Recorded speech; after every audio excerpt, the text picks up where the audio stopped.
라디오를 들으며 어딘가로 출장을 떠나는 영화의 주인공 데이비드가 있습니다. 그러던 중 그의 눈앞에 덩치 큰 트럭이 보이는군요. 트럭은 앞을 가로막은 채 내연을 뿜어대기 시작하고, 짜증이 난 데이비드는 트럭을 추월해버립니다. 하지만 곧바로 다시 추월을 해버리는 트럭. 어이가 없군요. 그렇게 슬립스트림을 하던 데이비드는 또다시 추월을 감행하고, 트럭이 화가 났나 보네요. 하지만 데이비드는 신이 났습니다. 그렇게 신난 데이비드는 기름을 넣기 위해 주유소에 들어오고, 트럭도 따라서 들어옵니다. 기름을 넣고 정비를 하던 중 냉각장치 호스를 바꿔야 한다고 말하는 정비공. 하지만 데이비드는 그 말을 무시해버립니다. 그때 트럭에서 내린 운전수. 청바지와 구두가 멋진데요. 이렇게 다시 길을 나서는 데이비드. 그 순간 다시 등장하는 트럭. 데이비드는 당황하지 않고 길을 양보해줍니다. 하지만 추월한 트럭은 앞에서 알짱거리기 시작하고 매연을 오질나게 뿜어대는군요. 그것에 참을 수 없었던 데이비드는 또다시 추월을 시도하지만 길을 막아서는 트럭. 트럭은 마치 장난을 치듯 계속해서 앞을 막아댑니다. 이제 다 놀았는지 양보를 해주려는 트럭 운전수. 그때 뒤질 뻔한 데이비드. 영화 끝날 뻔했네요. 운전수는 아무래도 제정신이 아닌 것 같습니다. 계속되는 신경전. 트럭은 계속해서 매연을 뿜어대고, 때마침 갈래길이 나오자 달려라! 그렇게 추월에 성공하는 데이비드. 하지만 트럭의 추격은 멈추지 않았고, 엄청난 속도로 달려오는 트럭. 데이비드는 전력으로 밟기 시작합니다. 하지만 부스터라도 달았는지 트럭의 속도는 상상을 초월했습니다. 그 속도에 당황한 데이비드는 계속해서 압박을 당하기 시작하고, 결국 몸통 박치기까지 시전하는 미친 트럭. 그렇게 트럭의 공격을 버틸 수 없었던 데이비드는 결국 사고를 당하게 됩니다. 일단 사고를 당했으니 목부터 한번 잡아주시고, 이제 차에서 내린 데이비드는 근처에 카페로 향합니다. 겨드랑이에 땀이 아주 흥건한데요. 그 순간 이미 창밖에 주차된 트럭. 곁땀을 말릴 시간도 안 주는군요. 범인은 이 안에 있다. 데이비드는 심각한 고민에 빠져버렸습니다. 과연 범인은 누구일까요? 도대체 누구지? 저 새끼인가? 아니야. 이 새끼가 범인이라는데 내 말 두 개를 걸겠다. 추리를 마친 데이비드는 한 명을 용의자로 지목하게 되고, 나한테 왜 그랬어요?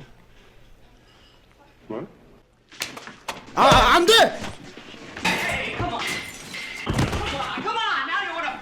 그렇게 데이비드를 먼지나게 패버린 남자는 나가버리고, 이런, 잘못 짚었네요.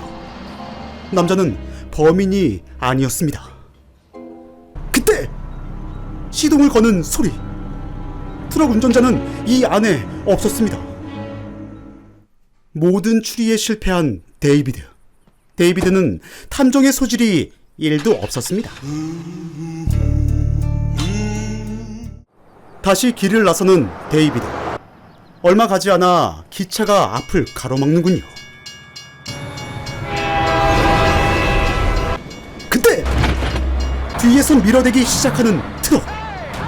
트럭의 뒤치기는 너무나도 강력했고 데이비드는 버틸 수가 없었습니다.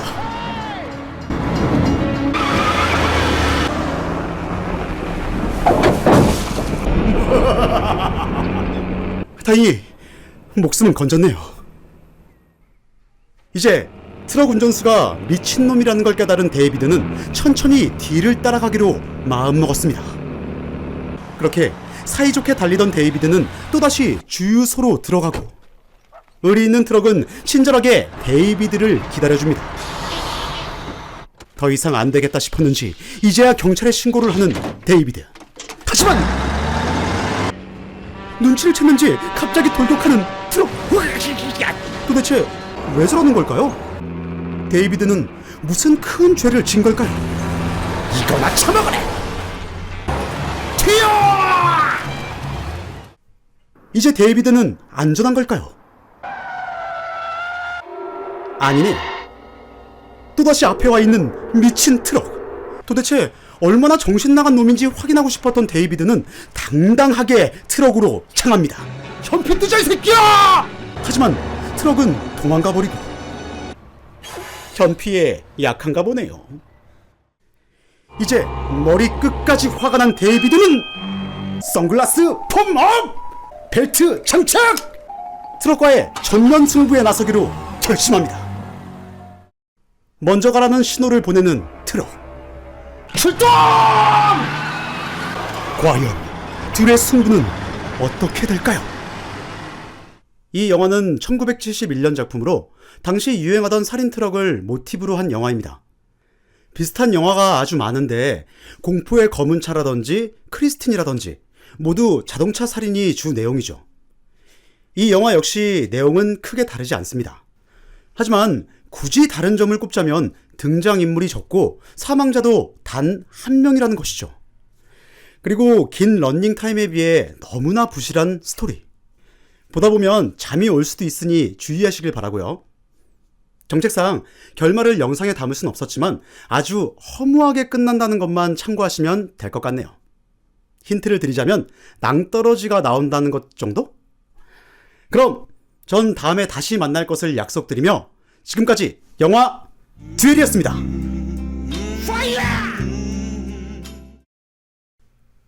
여기는 미드위치 마을, 그리고 마을로 향하는 음산한 무언가가 있습니다. 이 남자가 바로 영화의 주인공, 의학 박사 앨런입니다. 마침 오늘은 마을의 바자회가 열리는 날로 마을 회관에 모든 사람들이 모여들고 있었습니다.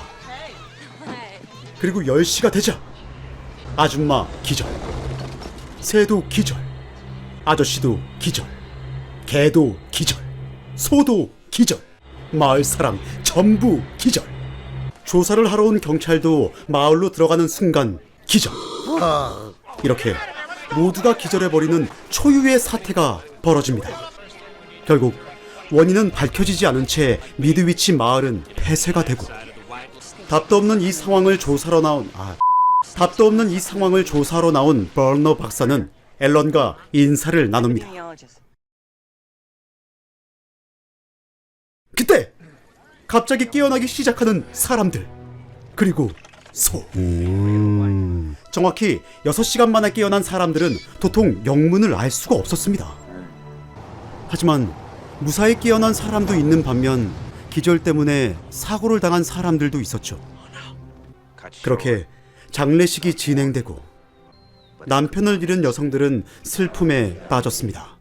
그리고 다음날 의사였던 앨런은 마을 사람들과 상담을 하던 중 마을 여성 10명이 동시에 임신을 했다는 사실을 알게 됩니다.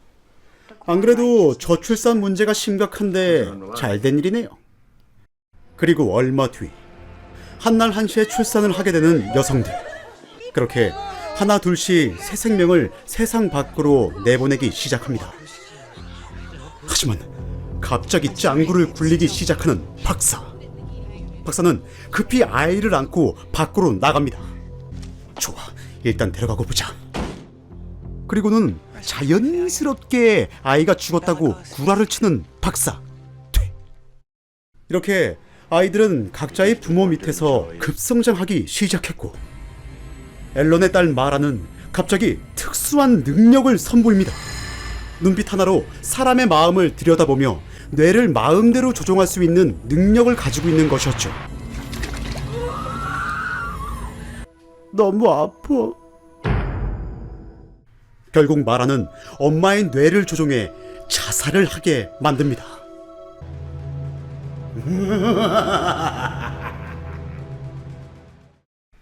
그리고 2열 정도로 걷는 것을 좋아하며 군인 뺨치는 절도 있는 제식을 보여주는 아이들. 실내에서 담배를 피면 안 되죠. 이제 눈 검사를 하던 중 의사가 안약을 넣으려고 하자 갑자기 꾀병을 부리는 한 아이. 그렇게 의사는 아이들의 표적이 되어 뇌를 조종당하고 맙니다. 그리고 어느 날 한창 제식 훈련을 하던 중 홀로 이탈하는 데이빗. 저 새끼가 빠져가지고. 그곳에서 앨런을 만난 데이빗은 부인을 잃고 슬퍼하는 앨런을 보며 인간의 감정을 조금씩 느끼게 됩니다. 그런 데이빗의 행동에 무언가를 느낀 앨런은 아이들을 가르치는 선생님이 됨과 동시에 지도자 겸 감시자 역할도 맡게 됩니다. 뭐? 선생? 그렇게 첫 수업이 시작되고, 이번 시간은 수학이다. 야, 책 필해. 난 영어가 좋은데. 수업 중 갑자기 호출을 받고 자리를 비우는 앨런. 그러자 곧바로 한 남자가 들어오고 마을이 이렇게 된 것이 너희들 때문이라고 따지기 시작하는 남자. 흥분한 남자는 빗자루로 한 아이의 관자놀이를 치게 되고 곧바로 무서운 일이 일어납니다.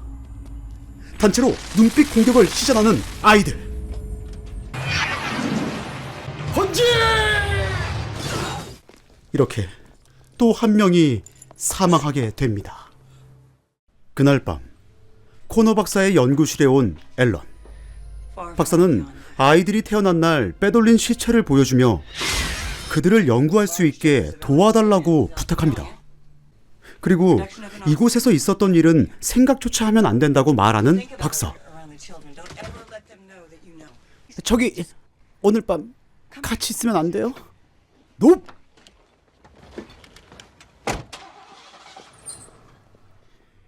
이제 집으로 돌아온 앨런은 이런 씨! 누가 가방 쥐어 떠났어! 자신의 딸이자 아이들의 우두머리인 마라에게 가지만 마라는 침착하게 말을 건네며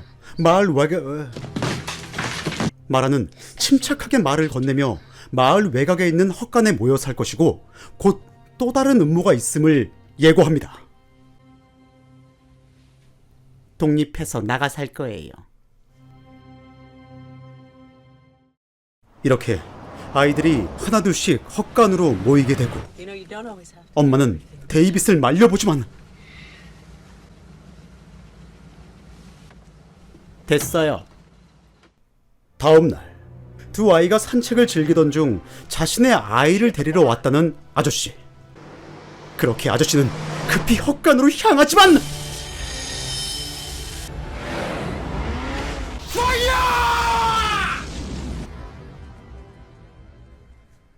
또다시 사람이 죽자 머리 끝까지 화가 난 앨런은 자신의 딸인 마라에게 따지기 시작하고 마라는 앨런의 머릿속을 들여다봅니다.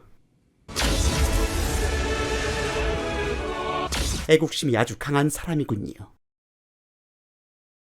이제 더 이상 참을 수 없었던 마을 사람들은 아이들과의 전면전을 준비하고 일호행대 회쳐 모여! 아이들은 자신들을 지키기 위해 만반의 태세를 갖춥니다. 1995년 개봉한 이 영화는 1957년 존 위디엠의 소설 미드위치의 침입자들을 영화로 만든 작품입니다. 물론 지금에 앞서 1960년대 SF 공포물로 제작이 한번 되었지만 다시 리메이크해서 만든 영화입니다. 슈퍼맨 역할을 맡았던 크리스토퍼 리브가 주인공으로 나온 것만으로도 당시 큰 화제를 모았었는데요. 결말 부분이 보는 시각에 따라 해피엔딩일 수도 새드 엔딩일 수도 있지만 적당히 열린 결말을 보여주니 참고하시지 말입니다. 개인적인 생각으로는 영화의 분위기도 잘 살렸을 뿐더러 몰입감도 뛰어난 잘 만들어진 영화라고 생각합니다. 추천하는 작품이니 한 번쯤 찾아보시길 바라며 저는 또 다른 영화로 인사드리겠습니다. 감사합니다. 광자령 팀! 여기 시골의 마을로 이사를 오는 한 가족이 있습니다. 이들은 힘들게 돈을 벌어 드디어 내 집 마련의 꿈을 실현한 의사 가족이었습니다. 아내인 레이첼이 신이 난 사이 딸인 엘리는 열심히 그네를 타다가 낙댐을 잊고 마는군요. 그것을 본 부부는 어린 아들을 까맣게 잊게 되고 뭘 보냐옹? 고양이인 처치와 대화를 나누던 게이지는 갑자기 도로로 향하기 시작합니다. 그리곤 달리는 트럭에 치일 뻔했지만 게이지를 구해주는 누군가. 이웃집 할아버지인 저드군요. 저드는 하루 종일 대형 트럭이 왔다 갔다 하는 곳이니 조심하라는 말을 건네며 가족들과 인사를 나눕니다. 왜 하필 저런 집을 산 걸까요? 그리고 그날 밤 산책을 하던 루이스가 근처의 산책로를 바라보자 영화는 시작된다냥! 다음날 아침 가족들은 저드 할아버지의 안내를 받아 산책을 나서게 되고 그곳에는 애완동물 묘지가 있었습니다. 저드는 자칭 이곳의 관리인으로 트럭에 치여 죽은 애완동물을 이곳에 묻어준다는 말을 해줍니다. 식사를 하던 게이지, 이거 다 먹어라! 루이스는 처치를 고자로 만들기 위해 처치와 함께 병원으로 향하는군요. 그때 가사 도우미로 일을 하는 미시가 찾아오게 되고 첫 출근을 배웅해주는 레이첼. 루이스가 첫 출근을 한 날 갑자기 트럭에 치인 응급 환자가 실려오고 루이스는 빨리 수술을 해야 한다며 응급차를 부르라고 하지만 환자는 이미 사망한 상태였습니다. 하지만 그때 나 뚝배기 깨졌어. 많이 아파. 그날 밤 환각에 시달리는 루이스. 낮에 사망했던 남자군요. 남자는 루이스에게 따라오라고 말을 하며 루이스를 어딘가로 안내합니다. 그렇게 애완동물 묘지에 도착한 루이스. 묘지의 깊은 곳에 또 다른 장소가 있다는 힌트를 알려준 남자는 그렇게 승천해버리고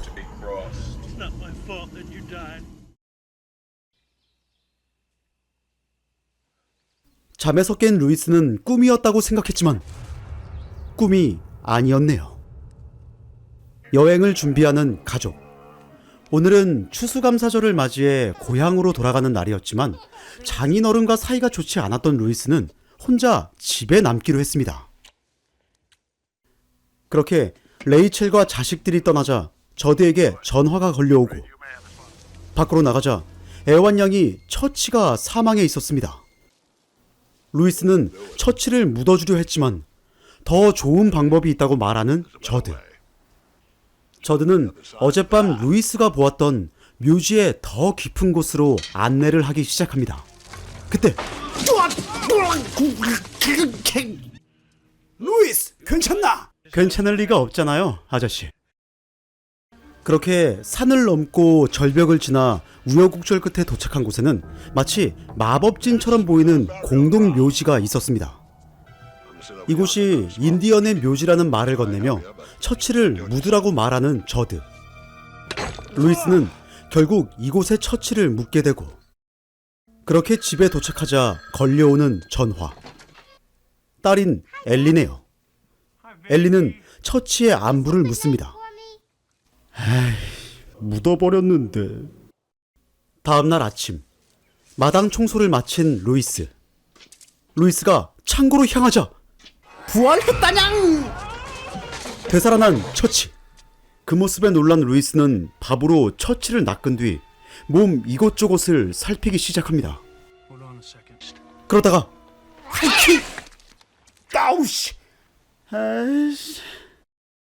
다음날 돌아온 가족들을 마중 나온 루이스. 역시나 엘리는 처치의 안부부터 묻게 되고 루이스는 엘리에게 걱정 말라며 뻥을 칩니다. 그리고 다음날 신나게 내달리는 트럭. 뭔가 불길한데요. 그 시각 루이스 가족은 쓸데없이 연을 날리는 것도 모자라 게이지에게 직접 해보라는 어처구니 없는 제안까지 해버립니다. 그리고는 멀리서 지켜보기만 하는 답답한 가족들. 루이스는 그렇게 또 한눈을 팔기 시작하고, 신나게 달려오던 트럭은 역시나 멍청한 루이스 가족에게서 아들인 게이지의 목숨을 앗아가 버리고 맙니다. 에이. 그렇게 루이스 가족은 슬픔에 빠져버렸고, 아들의 장례식장에서 장인어른께 처맞기 시작하는 루이스.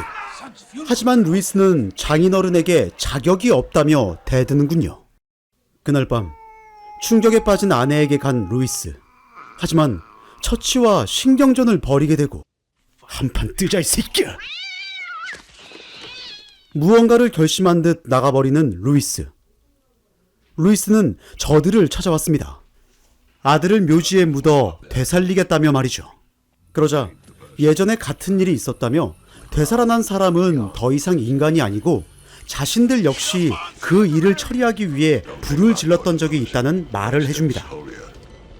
그렇게 루이스에게 죽음이 낫다는 말을 해주는 저드. 이제 슬픔에 빠진 레이첼은 딸과 함께 잠시 이곳을 벗어나기로 합니다. 루이스 역시 장인어른과 화해를 하는군요. 그렇게 가족들이 떠나버리고 만반의 준비를 갖춰 묘지로 향하는 루이스. 게이지의 무덤에 도착한 루이스는 또다시 그 남자를 보게 됩니다. 남자는 루이스를 말려보지만 아들을 너무나도 사랑했던 루이스는 결국 아들의 시체를 파내기 시작합니다. 그 시각 레이첼 역시 남자의 환청을 듣게 되고 집으로 전화를 하는 레이첼. 하지만 루이스가 전화를 받지 않자 불안했던 레이첼은 급히 루이스에게 향하기로 마음먹습니다.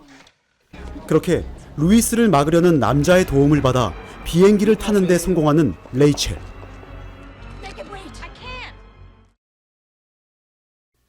아들의 시체를 끌어안고 묘지로 향하는 루이스. 그때 저드 할아버지네요. 모든 것이 루이스의 행동을 막으려고 하지만 루이스는 멈추지 않습니다. 이제 모든 일을 마치고 집으로 돌아온 루이스는 기절을 하게 되고 깨어나는 게이지. 얼마 뒤 이상한 낌새를 느낀 저드 할아버지는 집안을 수색하기 시작하고, 그것이 게이지라는 것을 확신하는 저드. 저드는 칼을 뽑아들며 전투를 준비합니다. 그때 처치에게 한눈을 파는 저드. 그렇게 게이지에게 기습당한 저드는 힘도 못 써본 채 저 세상으로 떠나버립니다. 너무 약한 거 아니냐옹? 이제 보이지 않는 남자의 도움을 받아 집에 도착한 레이첼. 그 순간 레이첼을 부르는 누군가.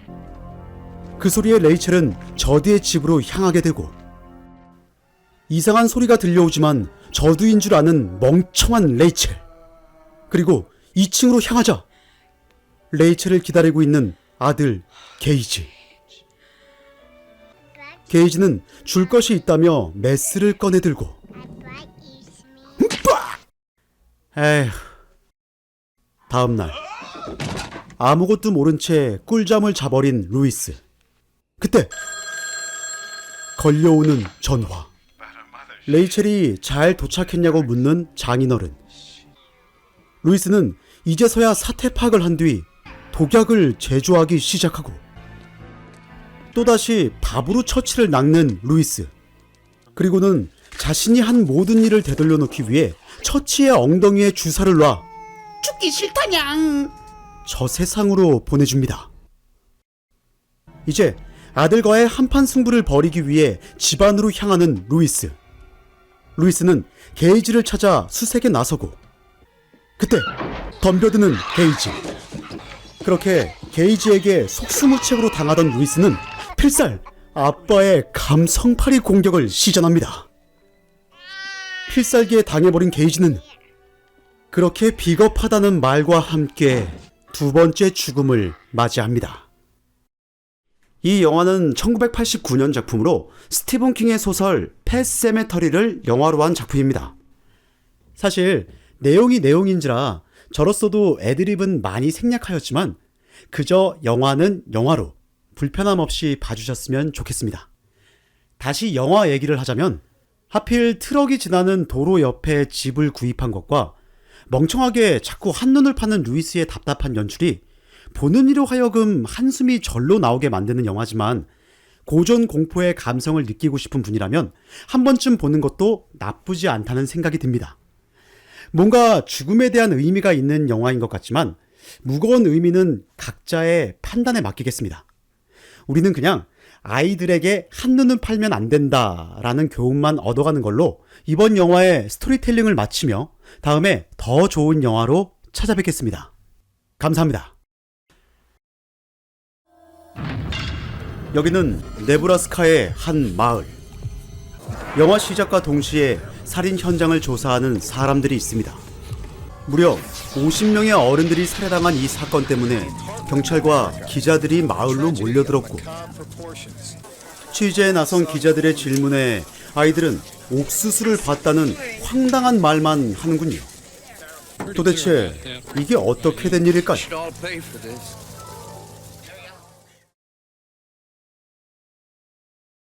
그리고 조금 전에 현장으로 향하는 아빠와 아들 존과 데니가 있습니다. 존의 직업은 기자, 아들인 데니와 함께 취재 겸 여행을 나서는 길이었죠. 하지만 데니는 어머니의 손에서 자란 나머지 자신이 어릴 적 이혼한 아버지를 별로 좋아하지 않았습니다. 곧 마을에 도착한 이들은 마침 지나가던 여성 안젤라에게 며칠 묵을 곳이 없냐며 묻게 되고 투시력 발동! 안젤라는 하루 30달러에 모시겠다며 이들을 자신의 집으로 안내합니다.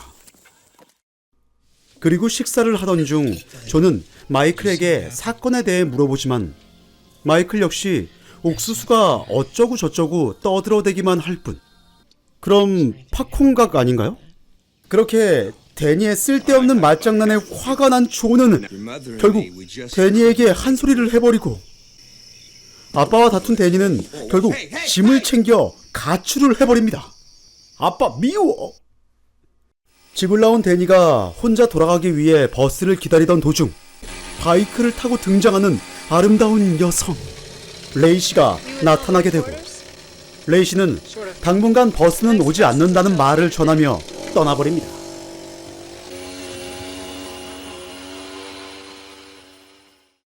그날 밤 옥수수밭을 헤매는 마이클. 하지만 마이클은 곧 무언가에게 공격을 당하게 되고 이내 CG에 감전되어 버립니다. 그리고 근처에선 마을의 아이들이 모여 모임을 하고 있군요. 그리고 그때 등장하는 마이클. 마이클은 마치 귀신에 홀린 것처럼 연설을 하기 시작하고 어른들은 전부 사악한 존재라며 처리해야 한다고 말하는 마이클. 다음날 아침 취재를 나선 존과 데니. 하지만 이곳의 할머니는 저 아이들이 악마에게 조종당하고 있다는 알 수 없는 말을 하는군요. 그리고 존이 취재를 하는 사이 산책을 떠나는 데니. 데니는 그곳에서 운명적인 만남, 레이시가 폭포에서 샤워를 하는 모습을 보게 됩니다. 와우, 여자 처음 보냐 임마? 오케이! 그렇게 수영을 마친 둘은 낼름낼름. 아, 커플 탄생인가 보네요. 젠장. 아무튼 레이시는 데니에게 자신을 뉴욕으로 데려가 달라는 부탁을 하게 되고 그 시각 교회에선 예배가 한창이었고 갑자기 코피를 흘리기 시작하는 남성. 이런, 마이클의 짓인가 보네요. 후비적? 그렇게 마이클이 열심히 인형의 코를 후비자 남성은 코에서 과다출혈을 일으켜 사망해버립니다. 그리고 학교를 조사하던 존은 그곳에서 아이들이 그린 이상한 그림들을 보게 되고 그것들을 챙겨 나가려던 그때 이상한 할아버지 프랭크를 만나게 됩니다. 옥수수밭의 무언가가 아이들을 조종해 어른들을 죽이고 있다는 살인사건의 단서를 주는 프랭크. 그리고 낮에 사망한 시신들을 보관 중인 병원. 의사가 라디오를 듣던 그때 정전이 일어나게 되고 창문을 보자! 몰려온 아이들. 그렇게 아이들은 의사에게 주사기 공격을 시전해 의사를 저세상으로 보내버립니다. 계속해서 살인사건이 일어나고 있지만 안젤라에게 작업 걸기 바쁜 존. 그레이트 합체! 도대체 이 마을엔 뭐하러 온 걸까요? 그리고 그것을 지켜보던 데니는 역시 우리 아빠구만. 하지만 그때 창밖을 확인하는 데니. 옥수수밭에선 마이클이 아이들을 모아 집회를 열고 있었고 데니는 그것을 훔쳐보다가 들켜버리는군요. 그리곤 마이클이 동료가 될 것을 제안하자 아이씨 좆됐는데 일단 동료가 되기로 합니다. 프랭크와 함께 옥수수 창고를 조사하는 존. 존은 이곳에서 유독물질에 감염된 옥수수를 발견합니다. 사실 마을의 어른들도 돈을 벌기 위해 패급 옥수수를 섞어 팔고 있었던 것이었죠. 다 나쁜 놈들이네요. 하지만 곧 보안관이 나타나게 되고 잡혀버린 프랭크와 존. 보안관은 마을의 어른들이 대부분 한패라는 말을 하며 프랭크와 존의 입을 막기 위해 기계를 작동시킵니다. 그렇게 위기의 순간